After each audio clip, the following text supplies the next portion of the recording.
I'll be honest. I started this channel because I wanted to talk about things that I thought were important, regardless of whether other people thought they were important, regardless of whether your favorite podcaster was going to talk about it, because I was so disappointed, and with people that I listened to that would go on for 3 hours a day about nonsense, and I had all of this pent-up just angst about the news on any given day that I had to release it. And that's what this channel's been for me. It's been a way of venting. And I have to say, on some days, I want to talk about things that are total nonsense myself. And so, being in this position, I kind of get why professional hosts, people who have to talk for a living and get people to listen, and who have to, enjoy what they're doing, or else, you just sound completely uninteresting. I get why they like to talk about diversions and why sometimes they'll ignore the worst things in the world, like the war in Yemen, or now in this case, the potential for a third world war, which we seem to be on the cusp of perpetually. Like today, do I want to talk about the potential for the world being vaporized because of the petulant temerity of Western liberalism? No, frankly, I'd rather talk about the sad state of the anime industry, which is a depressing topic, but it's something that, it doesn't matter in the end of the day. Nobody's going to get killed if there's a bunch of uninteresting and uninspired anime being produced every year. It would be a fun thing to talk about. I could probably get pretty animated, pardon the pun. But at the end of the day, I wouldn't ask anyone to subscribe to this channel to hear me vent about entertainment. There's plenty of people who do that. Although I have to admit, I don't think that there's really many people left with a decent opinion on anime on YouTube. I mean, the left is pretty well dominates that sphere. There is no Night's Watch or a Doomcock of anime. But I don't want to talk about that. We're talking about the end of the world today, because that's what matters. That's my whole point. This entertainment stuff is fun, but that goes against the spirit of this channel. And I made this channel so that I could talk about things like this. This was the point. And so that's a lot of setup for what I have to say today. Some of you might have seen a clip going around of Annalena Baerbock, I think she's the defense minister of the German Bundesrepublik. I think she's also the leader of the Green Party, of all things, the Greens. Those crazy anti-war hippies, who want deindustrialization. Well, they still want deindustrialization, but they no longer are anti-war. They're no longer peaceniks. In fact, they're ultra-hawkish. That was the compromise, I guess, that the Greens made in order to become mainstream. They kept their anti-industrialism, their degrowth agenda, their anti-prosperity agenda. They want to drive the German people back to the Stone Age. But they support war with Russia, so that makes it okay. So that allows them to get votes. That allows them to be popular. And so it is in that vein that Annalena Baerbock, the leader of the anti-capitalistic forces in Germany, an imperfect one. I'm sure that the Die Linke would say she's not a real leftist. That's fine. You can say that. But nominally, within mainstream German politics, Annalena Baerbock is the left. And today she declared war on Russia on behalf of Germany. Now, that's not the same. You could say, oh, well, the Reichstag, or what do they call it now? The Bundestag, sorry.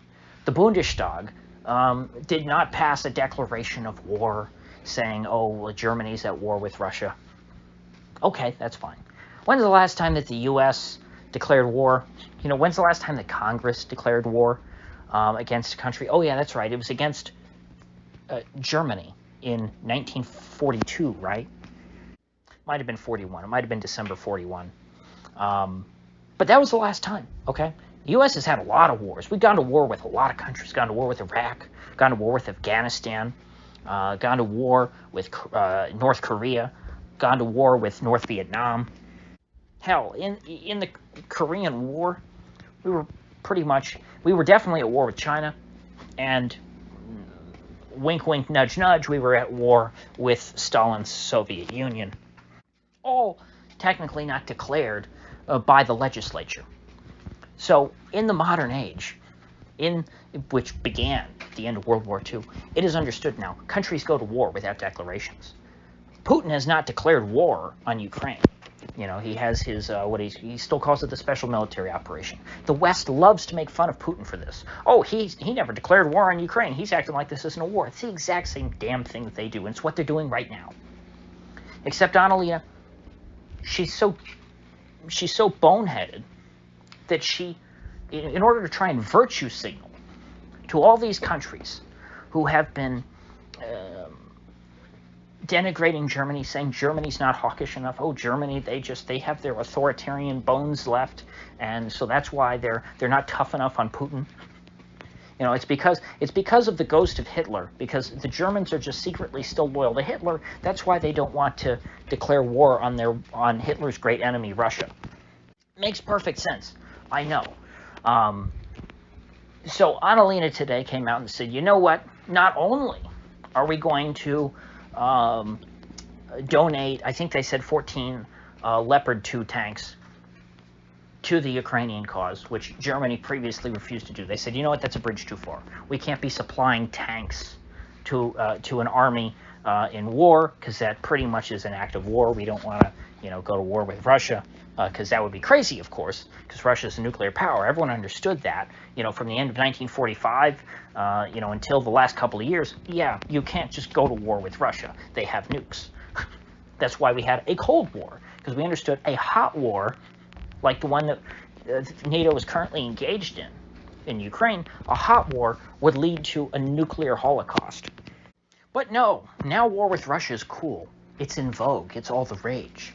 And so Annalena Baerbock today, I believe, I don't know exactly where she was. It seemed like it was some kind of EU chamber, although maybe she was at the Bundestag.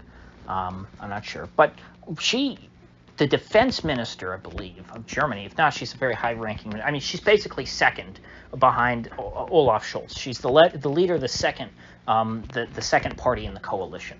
So very, very high up ranking individual in Germany. We don't really have an equivalent that I could say here in the United States. Maybe you could compare her to like the vice president in terms of influence, but I think that most people in the U.S. consider the vice president to be a bit of a joke. Annalena Baerbock, not a joke. She holds real power. And she declared today, quote, "We are at war with Russia."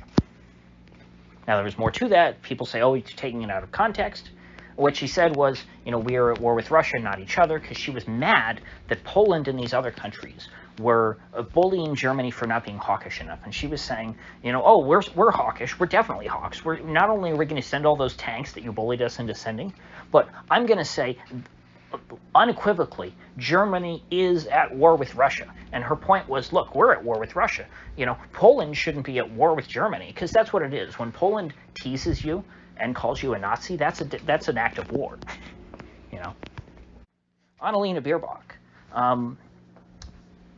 thinks that words are violence.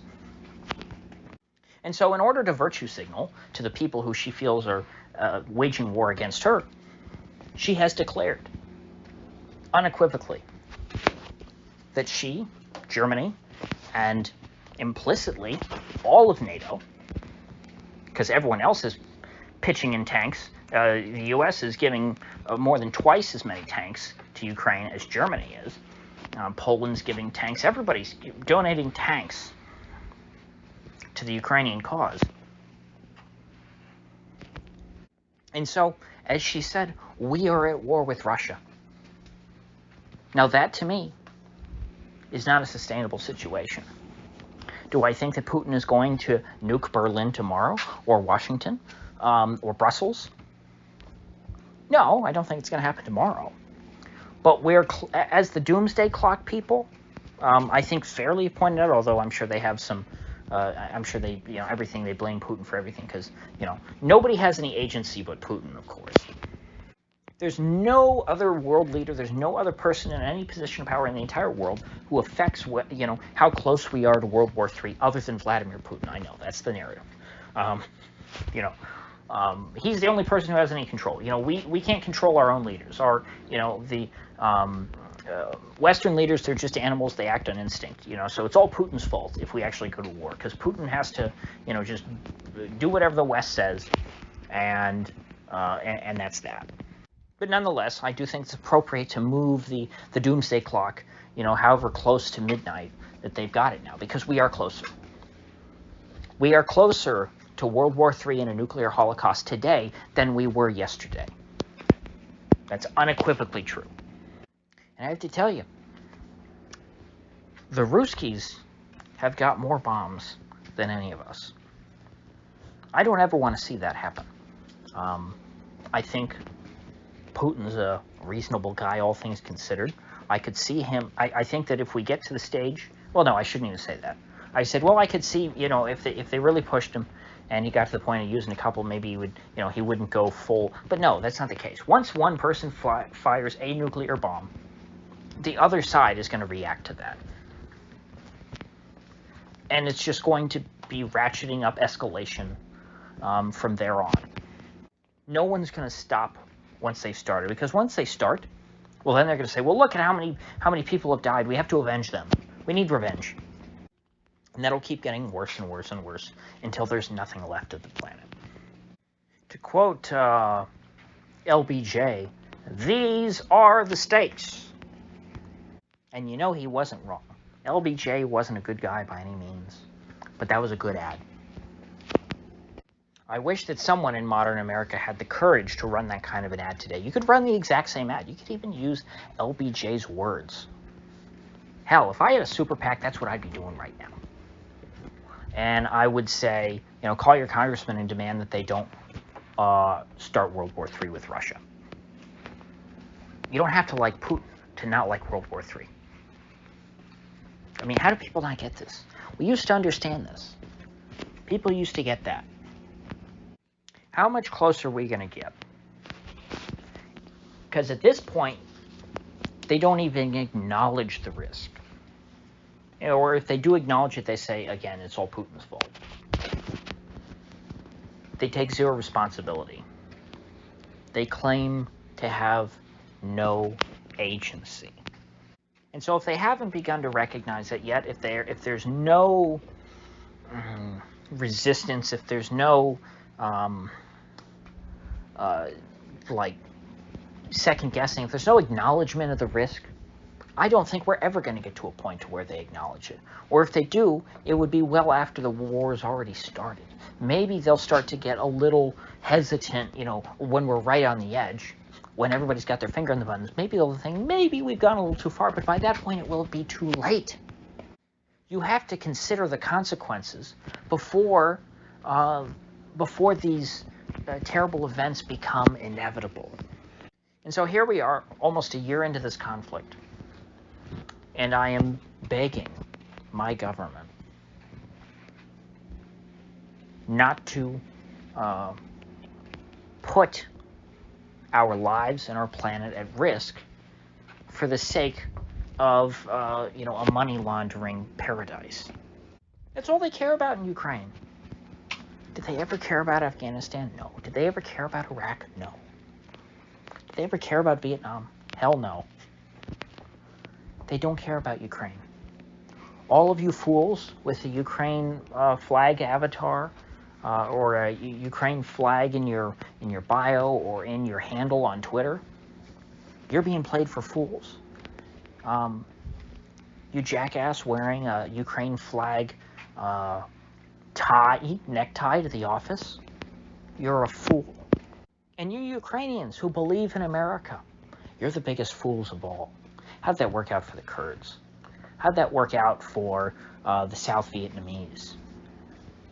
How'd that work out for the Iraqis, other than the Kurds, as few as they were, who also tried to work with America? How'd that work out for all the folks in Afghanistan who tried to work with America? And I mean the earnest ones, not just the ones who were in on the grift, not just the Hamid Karzais of the world, but the naive young girls who thought, hey, I'm going to open a hair salon in Kabul. How did it work out for them in the end? I'll give you a hint, it never ends well. And so it saddens me, but this story keeps repeating itself. And you know what? If this was just a repeat of all those other terrible situations, I wouldn't be nearly as concerned. But this time we're playing with the nukes. And that's not okay. That's never okay. Now the worst case scenario isn't that the current country of interest is abandoned and falls apart.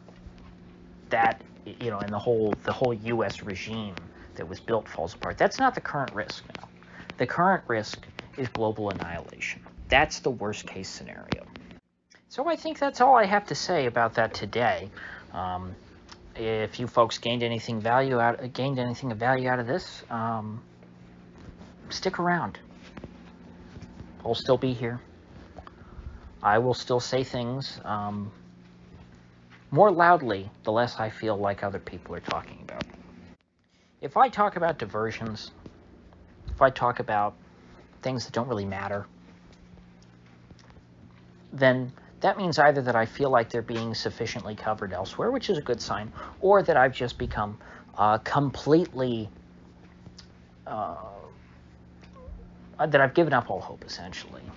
That I've become so distraught that I've attempted to detach myself from reality, which, of course, is the opposite of my intention when I set up this channel. So, with that said, I will see you folks back here tomorrow.